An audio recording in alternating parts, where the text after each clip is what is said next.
Ito yung isang ECU na galing sa Kainta.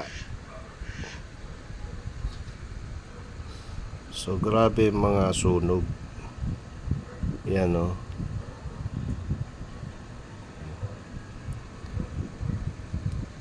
So ngayon babasahin natin. Kasi nawala na yung shorted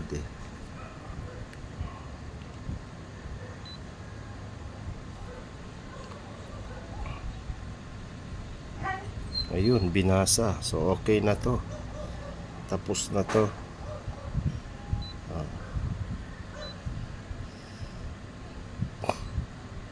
Okay.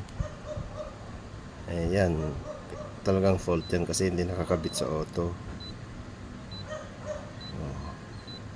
So one down na tayo. Ito, ECU ng Mercedes-Benz to. So ginawa na dati to. Kaya lang di nakuha ng gusto yung Ayan, nasunog. Pero okay naman na yan pagka napalitan na ng piyesa.